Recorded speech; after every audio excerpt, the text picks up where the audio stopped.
최신 경제 이슈와 기본 경제학 지식 그리고 문화까지 함께하는 상큼한 오전. 안녕하세요. 박진영의 경제돋보기. 저는 앵커 박진영입니다. 우리는 종종 많은 불안과 걱정을 안고 삽니다. 하지만 이 대부분은 불안해하고 걱정한다고 해서 해결되는 일들은 잘 아니죠. 이 기우인 경우도 참 많고요. 당장 불안한 일이 있더라도 이 조금 더 긍정적인 마음을 가지고 하던 일을 계속 해나간다면 언젠가는 분명히 좋은 성과가 있을 것입니다. 어느덧 다시 월요일입니다. 10월 13일 월요일 박진영의 경제돋보기 지금 시작합니다.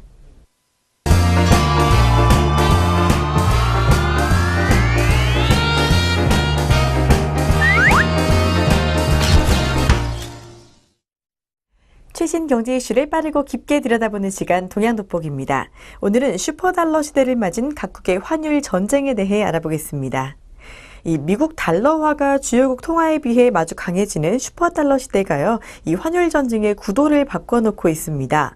과거 환율 전쟁 때는 세계 각국이 자국 통화의 가치를 낮추는 데 현안이 됐었는데요. 이 2008년 금융위기로 내수가 얼어붙자 수출에서 경기 회복의 활로를 뚫어야 했기 때문이죠.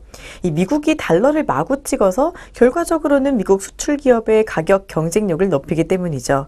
이 일본과 유럽에 이어 중국도 돈 풀기로 맞불을 섰습니다. 그런데 이 최근 미국이요, 이 방향을 틀었습니다. 달러 강세를 용인하기 시작한 거죠. 달러 인덱스는 지난 12주 동안 8.2% 상승했습니다. 2010년 6월 이후 가장 높은 수준인데요. 엔화 대비 달러화 가치는 109.76으로 2008년 이후 최고치를 기록하는 중입니다. 유로화와 비교해서도 1유로당 1.25달러로 2012년 8월 이후 최고치입니다. 미국이 달러 강세를 내버려 두고 있는 것은요, 이 내수 경기 회복에 대한 자신감에서라고 합니다. 수출 기업 지원을 위해 달러 가치를 떨어뜨려야 할 필요가 그만큼 줄었다는 얘기인데요. 이 경기가 빠른 속도로 살아나면서 인플레이션 우려마저 고개를 들기 시작했습니다. 달러 강세는 미국 제조업 부흥과 수출 확대의 걸림돌로 작용할 수가 있지만 반대로 수입 물가를 떨어뜨려 물가를 안정시키는 효과가 있는데요. 미국 입장에서는 수출 촉진보다는 물가 안정이 더 급한 과제가 됐다는 겁니다. 미국 연방준비제도 제닛 옐런 의장이요, 이 초저금리 정책을 당분간 지속하겠다는 입장을 고수하고 있지만 경기 회복세가 꺾이지 않는 한 달러 강세는 당분간 이어질 공산이 큽니다. 그런데 미국과 달리 유럽과 일본은 여전히 디플레이션 함정에서 벗어나지 못하고 있는데요. 유로존에는 9월 소비자 물가 상승률이 전년 동기 대비 0.3%로 2009년 10월 이후 최저 수준으로 떨어졌습니다. 달러가 강세로 돌아서고 있음에도 일본과 유럽이 양적 완화의 고삐를 죄기는커녕 더 늦추고 있는 것은 이 때문이죠. 슈퍼달러와 엔화와 유로화 약세 사이에서 신흥국은 진퇴양난에 빠졌습니다. 달러가 강세로 돌아서면서 신흥국에서는 외국인 자금이 썰물처럼 빠져나가고 있다고 하는데요. 지난달 한국과 인도, 대만, 인도네시아, 필리핀, 태국과 베트남까지 이 7개의 아시아 주요국 증시에서는요, 외국인은 14억 3천만 달러, 한화로 약 1조 5,200억 원어치를 순매도하기도 했습니다. 이로 인해 같은 기간 아르헨티나와 브라질 증시가 급락하는 등 15개의 주요 신흥국 대부분의 주가가 떨어졌습니다. 국내 증시도 지난달 26일부터 10월 1일까지 내 영업일간 주가가 2.0% 하락을 했죠. 이는 외국인 매도 공세 때문이었습니다. 신흥국 입장에서 이 달러 엑소덕스를 막자면 금리를 올리는 수밖에 없습니다. 달러 강세에 맞서 자국 통화 가치도 높이는 이 전략이죠. 그러나 금리를 올리면 한계선상의 가계와 기업을 벼랑 끝으로 몰아서 내수 시장을 위축시킬 위험이 커집니다. 그러나 최대 수출 시장인 미국 경기가 회복되고 있는 만큼 내수 시장 위축은 수출 확대로 상쇄할 여지가 있습니다. 문제는 달러화와 달리 엔화와 유로화와 약세라는 데 있는데요. 저기다가 중국도 위안화 약세를 밀어붙이고 있습니다. 미국 시장에서 일본과 중국 기업과 경쟁해야 하는 이 한국 수출 기업으로서는 사면초가의 형국인 것이죠. 이 내일 모레 15일 금융통화위원회를 앞둔 이 한국은행의 고민도 깊어가고 있습니다. 국내 경기 부양을 위해서는요, 이 금리를 한 차례 더 낮춰야 할 텐데요. 그러나 이는 자칫 원화 약세를 부채질해 외국인 매도 공세를 부추길 우려가 있기 때문입니다. 이 당분간은 위태로운 줄타기가 불가피하다는 얘긴데요. 정책의 유연성이 어느 때보다 더 요구되고 있다는 지적도 나오고 있습니다. 미국의 금리 인상 논의가 아직은 본격화하지 않고 있는 만큼 당장은 국내 경기 부양에 전력 투구하는 게 바람직하다는 지적도 나오고 있습니다. 이 전문가들은 달러 강세는 나쁘지 않지만 이 엔화와 위안화 약세는 한국에 아주 불리하게 작용한다면서요. 한국은행은 이자율을 더 공격적으로 내려야 하며 양적 완화도 하지 않을 이유가 없다는 입장입니다. 이 달러 강세가 지속되면서요, 우리나라에게도 미치는 영향이 적지가 않을 텐데요. 15일 이 한국은행이 어떤 결정을 내릴지 며칠 뒤를 주목해 보시는 것도 좋겠습니다.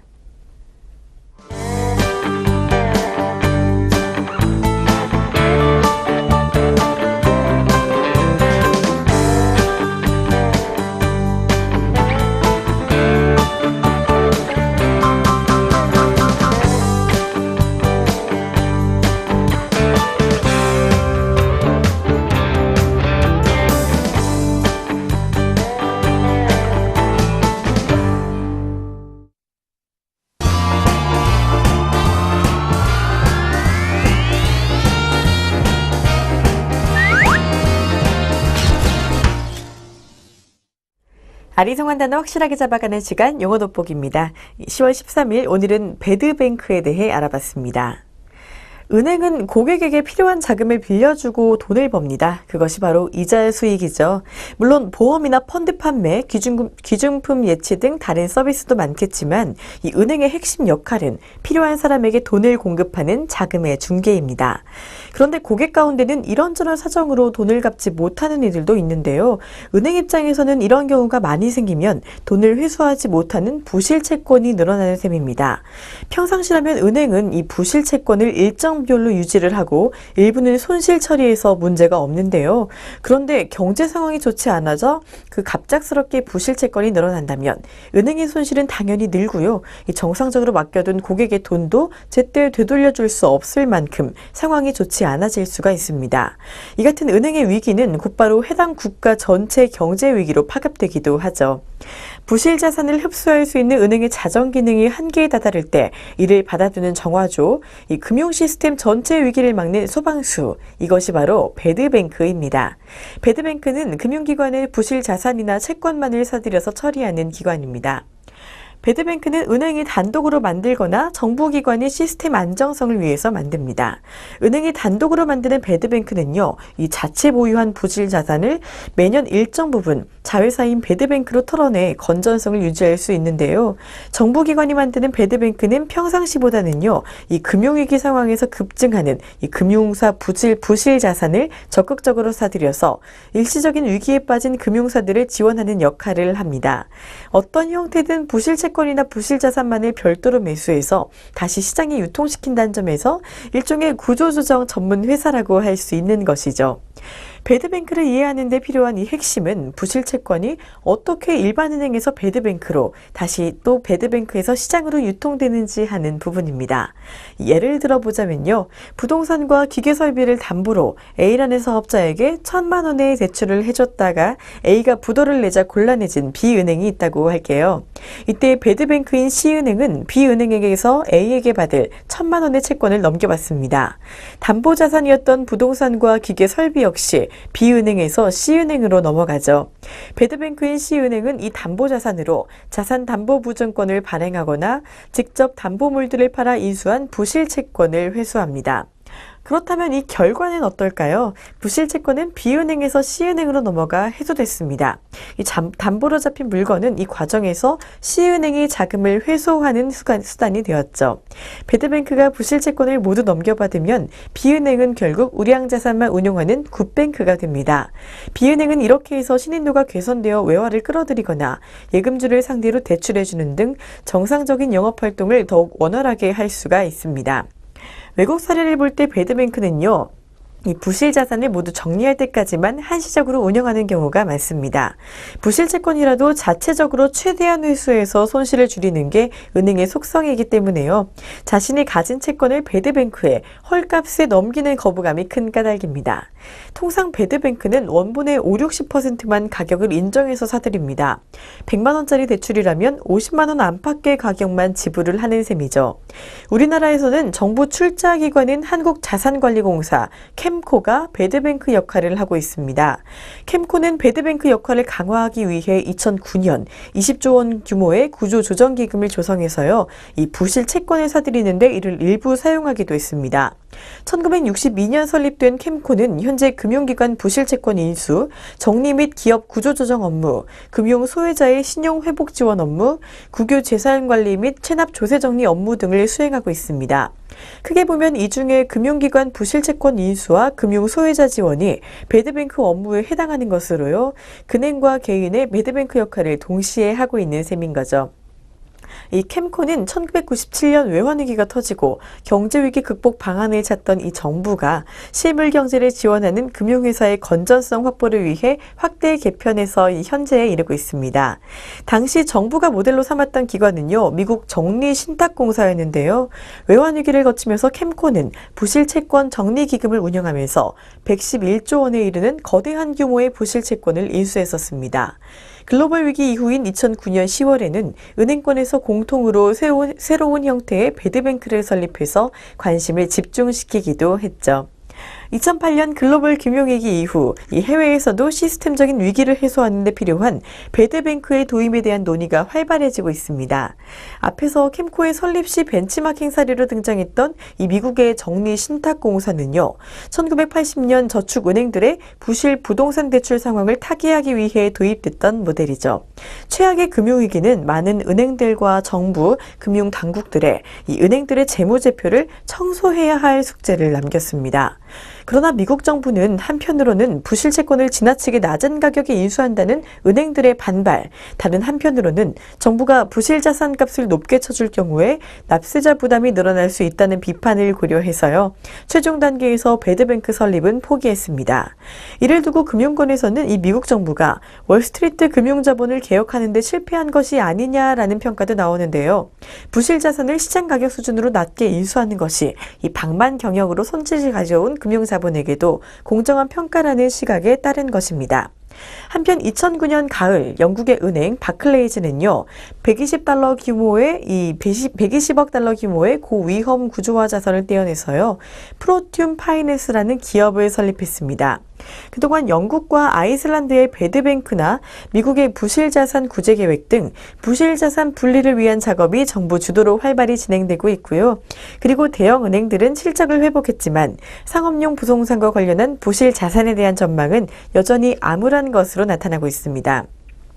이 우량자산만을 관리하는 굿뱅크를 만들기 위해 이 부실 채권을 떠안아서 배드뱅커를 자처하는 기관, 이 금융앱에서는 매우 중요한 존재로 자리 잡고 있다고 볼 수 있겠습니다. 이상 배드뱅크에 대해 알아봤습니다.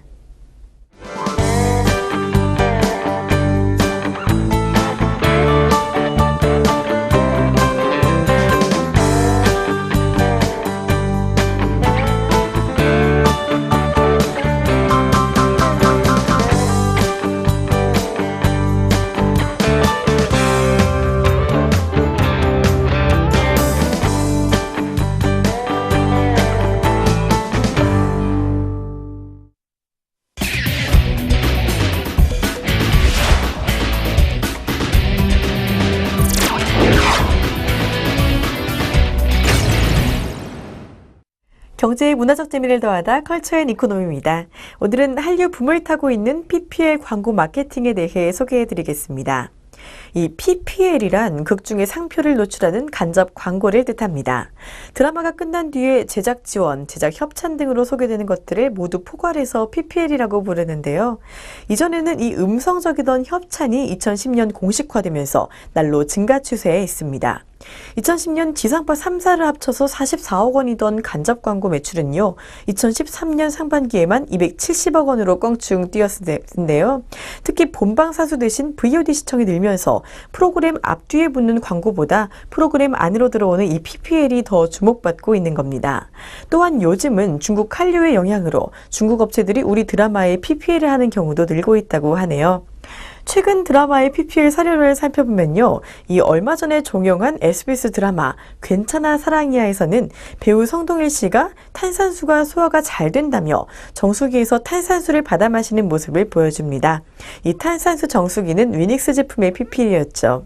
이뿐만이 아니고요. 이 조인성과 공효진은 괜찮아 사랑이야에서 거의 매회 탄산수를 마십니다. 조인성은 방에 들어올 때마다 또 제습기를 켜기도 하죠. 성동일은 거기에 곰팡이 냄새 안 나고 쾌적하다라며 추임새를 넣습니다.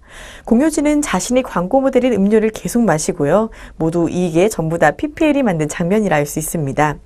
지난 시즌 폭발적인 인기를 끌어온 MBC 드라마 왔다 장보리에서는요, 주인공인 오연서 씨가 제습기를 켜며 빨래가 아주 잘 마른다고 직접적으로 대놓고 간접 광고를 하기도 했습니다. JTBC 드라마 윤화의 거리에서는 배우 김옥비 씨가 감자탕집에서 감자를 좋은 걸 쓰는 것 같다. 할아버지 때부터 시작해서 내려오는 집이란다. 어쩐지 족보도 있고 장인의식이 있는 집은 맛이 다르다. 라며 대놓고 극찬을 합니다. 이 역시 감자탕 프랜차이즈의 PPL이죠. 또 MBC 드라마 운명처럼 널 사랑해에서는요, 장혁 씨가 샴푸를 들고 이렇게 말합니다. 이건 이깟 샴푸가 아니다. 3대째 내려오는 장인의 손길이다. 드라마인지 샴푸 광고인지 얼핏 이 장면만 봐서는 구분이 어렵기도 합니다. 이 PPL 단가는요, 노출 수준과 횟수, 시청률 등에 따라서 달라집니다. 상표만 보여주면 1단계, 이 출연자의 직업이나 의상으로 등장하면 2단계, 관련 에피소드가 나오면 3단계가 되죠. 가령 피자집 PPL이라면 1단계는 사고 노출, 2단계는 극중 인물이 피자집 직원, 3단계는 신메뉴 개발 같은 에피소드가 서너 개 들어가는 것입니다. 또 1단계는 단순 노출, 2단계는 기능 시연으로 나뉘는 경우도 있죠.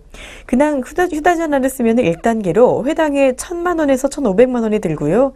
휴대전화의 상세 기능을 보여주면 2단계로 회당 2,000만 원에서 2,500만 원이 듭니다. 이때 기능을 대사로 설명하면 심의위에 걸린다고 하네요. 하나에 먹을 때마다 1,500만 원짜리인 영양제 PPL도 있습니다. 이 PPL 단가는요, 미니 시리즈와 주말극, 1일극 순으로 비쌉니다. 미니 시리즈에서 3단계 메인 PPL은 5억 원, 1일극의 3단계 메인 PPL은 3억 원 선이고요. 직업군에 포함되면 회당 2,500만 원에서 4천만 원 정도라고 합니다. 드라마당 10개에서 30개의 PPL이 들어가고 전체 제작비의 10에서 20%를 PPL로 충당하기도 하죠. 최근 한 드라마는 50억 원 PPL 기록을 세우기도 했습니다.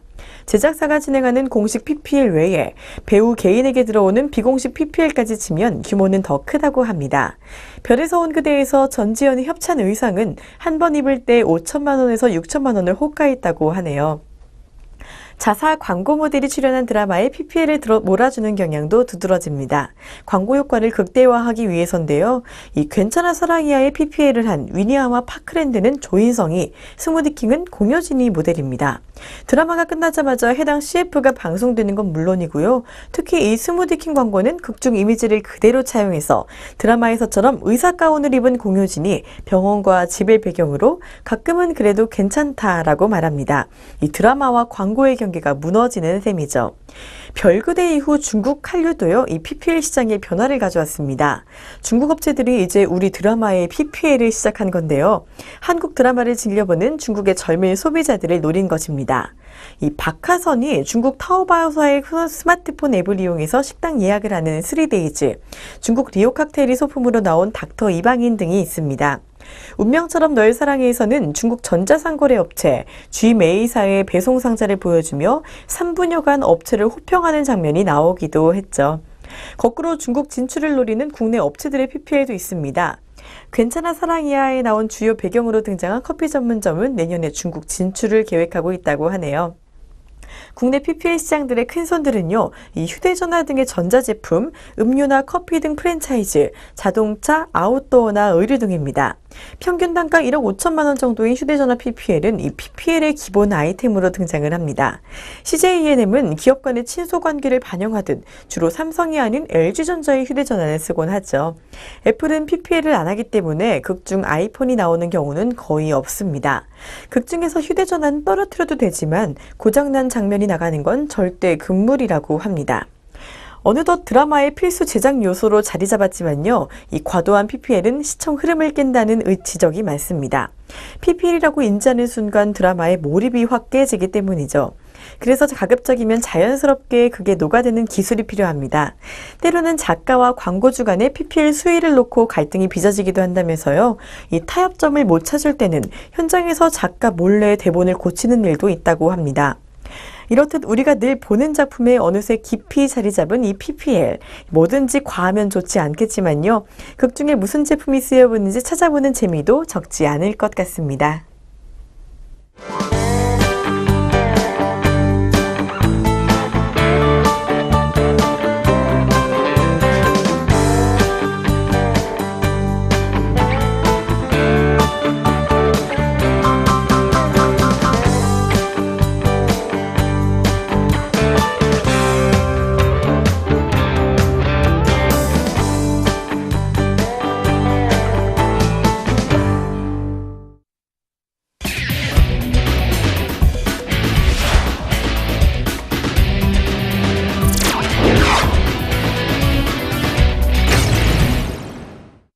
주목할 만한 주식 소개해드리는 주식 한마디 시간입니다. 오늘은 삼성증권에 대해 알아봤습니다. 이 달러 강세 등 금리 인하 가능성이 높아지고 있는데요. 이 금리 인하 시 수혜주 과연 무엇일까요? 금리 인하 수혜주로서는 증권과 건설 그리고 금융주가 비교적 긍정적이라고 합니다. 오늘은 그중에 한 종목 삼성증권에 대해 알아보겠습니다. 일단 삼성증권 종목의 특징을 알아보면요. 우선 연말로 갈수록 이 자사주 매입에 대한 기대가 점증된다고 합니다. 최근 삼성화재가 자사주 매입을 발표했는데요. 삼성화재의 그룹 내 지분율은 30.83%입니다. 이는 중간 금융지주 전환을 가정한다면 필요 지분율 조건에 충족하게 된다고 볼 수가 있죠. 반면 삼성증권의 경우 현재 20.3%에 불과한 상태인데요. 이 8%가량 취득을 위해서는 시가 기준으로 3천억 원이 소요된다고 합니다. 삼성증권은 최근 자산 운용 매각을 통해 1,600억 원의 잉여금과 현금 2,700억 원가량을 확보했고요. 삼성생명과 삼성화재와 달리 필요 지분율과 소요 금액이 크지 않아서요. 이를 수차례 나누기보다는 일시에 진행될 가능성이 높다고 판단된다고 합니다. 또한 관련 입법이 진전을 보이면서 자사주 매입 기대감이 주가의 방어 기제로 부상하고 있다고도 합니다. 다음으로 하반기부터 가시화되는 이 삼성증권의 실적 개선을 들 수 있습니다. 구조조정 마무리에 따른 비용 감소가 가시화되고 있고 장기적으로 IT 비용과 삼성 선물과의 합병을 통해 추가적인 비용 절감 여지가 잠복하고 있죠. 또한 금리 하락에 따른 채권 평가액도 일부 기여하고요. ELS 조기 상환 증가에 따른 이연 수익의 인식이 늘어날 것으로 예상이 됩니다. 그리고 구조조정이 마무리되면서 마켓시어 상승 등 영업 부문의 정상화도 진전 중이라고 합니다. 이렇게 확보된 비용 통제력이 업황 개선과 결합된다면 이익 개선도가 상대적으로 높을 것으로 기대가 되는데요. 전형적인 선례로 일본 증권사들을 뽑을 수 있습니다. 일본 증권사의 경우 정책 기대감으로 이익 개선도가 1.0배까지 상승 후 조정이 되었고요. 이후 회복 과정에서는 자기자본 이익률 개선폭에 따라 종목별 주가 차별화, 특히 비용 통제 능력에 따라서요. 강세장에서 자기자본 이익률 개선폭이 상이하고 주가 성과가 크게 차이를 보인다고 할 수 있습니다. 동사의 경우 이 적극적인 구조조정으로 이미 유사한 수익 구조를 만들어 놓은 상태이기 때문입니다. 지금까지 오늘의 주식 한마디 삼성증권에 대해 알아봤습니다.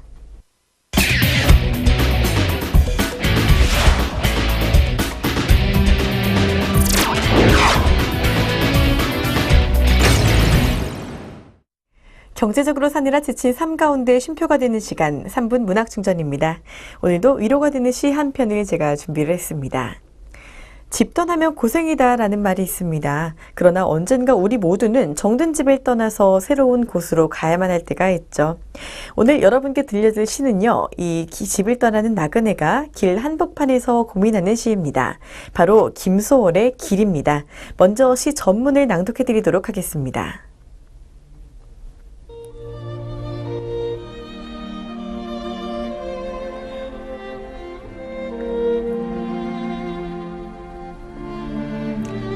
어제도 하룻밤 나그네 집에 까마귀 까악 울며 새었소. 오늘은 또 몇 십리 어디로 갈까? 산으로 올라갈까 들로 갈까? 오라는 곳이 없어 나는 못 가오. 말마소 내 집도 정주 곽산 차 타고 배 가는 곳이라오. 여보소 공중에 저 기러기 공중엔 길 있어서 잘 가는가? 여보소 공중에 저 기러기 10십자 십자 복판에 내가 섰소. 갈래갈래 갈린 길이라도 내게 바위 갈 길은 하나 없소.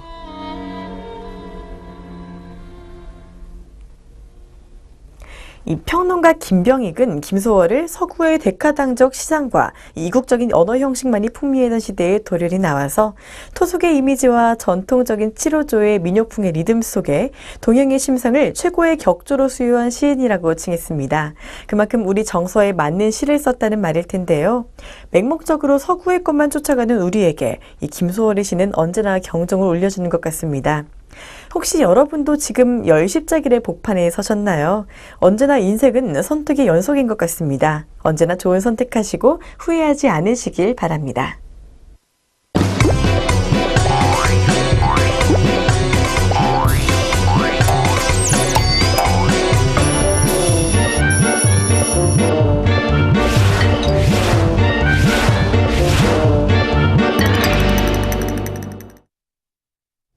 날씨가 부쩍 추워졌는데요. 이 몸 약하신 분들은 으슬으슬 감기 걸리기 쉬운 날입니다. 늘 따뜻하게 계시고 좋은 것 드시고 좀 간단하게 운동도 좀 하시면서 건강관리 하시는 게 좋겠네요. 저는 내일 다시 찾아뵙겠습니다. 여러분 고맙습니다.